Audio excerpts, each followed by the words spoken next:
voit, il y a une expression de la réalité que ce pays n'est pas stable. C'est extrêmement grave pour le pays même.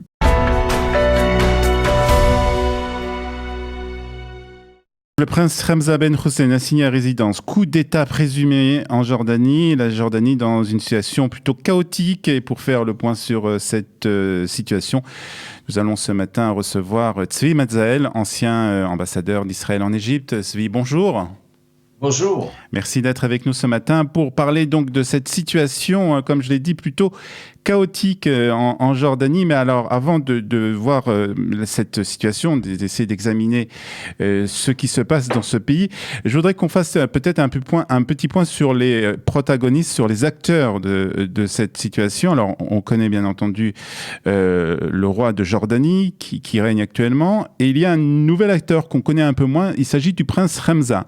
Est-ce que vous pouvez nous en dire un peu plus? Le prince Hamza, c'est le demi-frère du roi Abdallah.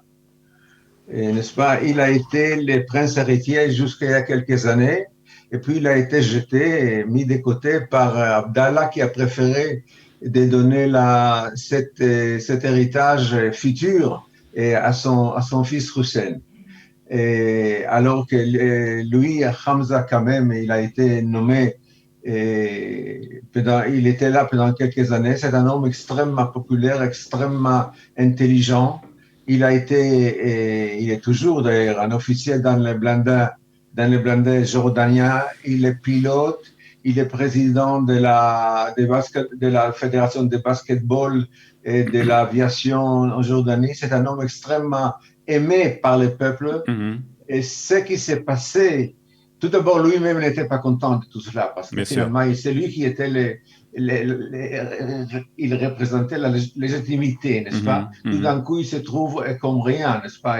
Ou bien on est roi, ou bien on n'est pas Bien roi. sûr. Alors, ce qui s'est passé, que probablement, on ne connaît pas encore tout le détail, malgré tout ce que nous dit les journaux Mm-hmm. jordaniens et autres, et probablement tous les mécontents en Jordanie, il y en a beaucoup parce que la Jordanie se trouve en crise économique permanente qui n'en termine jamais. Alors tous ces mécontents ont vu dans le prince Hamza comme un sauveteur, celui qui va Ouais. changer tout, etc.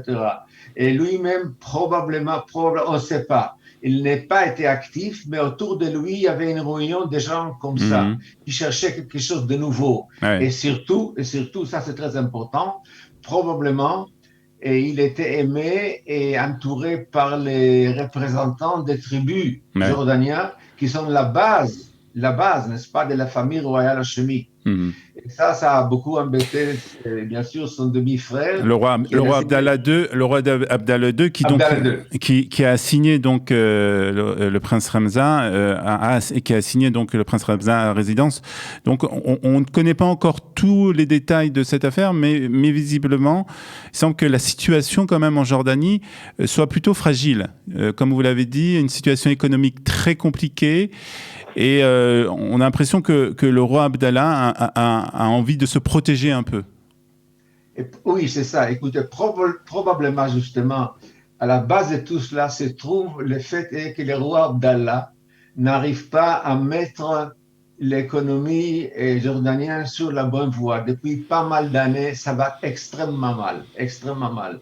L'économie ne marche pas, il y a beaucoup de problèmes. Il y a 1,5 million au moins de réfugiés de la Syrie que la Jordanie doit entretenir, donner à manger, etc. Elle n'a pas d'argent et l'Amérique a été très gentille avec ce pays, lui donne une assistance spéciale, je crois, de près d'1 milliard de dollars. Mais tout ça, ça marche pas du tout. L'économie est mauvaise, il y a beaucoup de chômeurs et il y a beaucoup aussi de divisions politiques parce que n'oubliez pas que probablement la majorité est palestinienne alors que la famille Ouais. royale est venue de Hijaz dans les années 20, n'est-ce pas? Mm-hmm. Et puis après, il y a aussi les frères musulmans qui sont très forts. Les frères musulmans sont légaux là-bas. Ce mouvement est légal. Elle fait beaucoup, beaucoup d'histoire. Elle s'oppose à la normalisation avec Israël. elle met le royaume dans une situation très difficile. Quand vous prenez tout ça ensemble, vous voyez que ce pays n'est pas stable. Et ça, écoutez, c'est extrêmement grave, tout d'abord pour la Jordanie et aussi pour Israël. Ouais, Mais c'est un peu ma question que je voulais vous poser pour terminer, Tzvi. Justement, est-ce que cette situation peut avoir une implication sur les relations avec Israël? Et nous dire aussi un petit mot, parce qu'on a eu des informations selon lesquelles un Israélien aurait essayé d'aider aussi le prince Hamza. Bon, commençons. Il y a trois choses très importantes pour répondre à votre question. Tout d'abord, la Jordanie, maintenant on voit, n'est-ce pas? Maintenant on voit, il y a une expression de la réalité que ce pays n'est pas stable. C'est extrêmement grave pour le pays même. Parce que comme vous voyez, sa position géographique entre l'Irak, la Syrie, Israël, l'Arabie Saoudite, si là-bas ça va mal partout parce qu'il y a le terrorisme arabe qui va venir. Maintenant, la Jordanie est tombée en Israël à partir de 1994.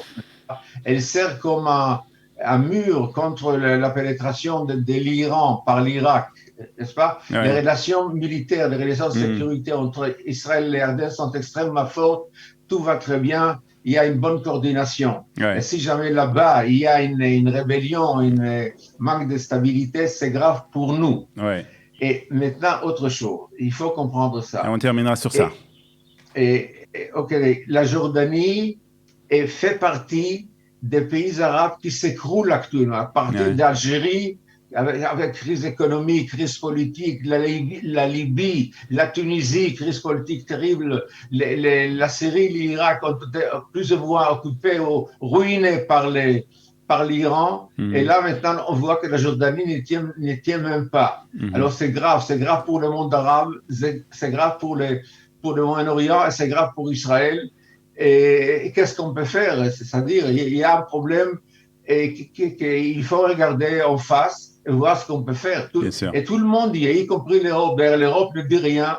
Comme d'habitude, l'Europe est fatiguée, n'est-ce pas? L'Europe, la seule chose que l'Europe fasse, surtout l'Union européenne, c'est attaquer Israël, isoler Israël. Mais il y a des problèmes à traiter dans le Moyen-Orient, à commencer par la Jordanie et surtout avec l'Iran, bien entendu. Voilà. Alors, ça fait partie d'un grand nœud très compliqué, n'est-ce pas? C'est l'histoire de la Jordanie. Voilà. Donc, on suivra avec beaucoup d'attention cette affaire donc en Jordanie. Merci beaucoup en tout cas d'avoir été ce matin avec nous sur Studio Kalita pour nous parler de la situation en Jordanie. Bonne journée, Tzvi Mazel. Bonne journée à nous tous.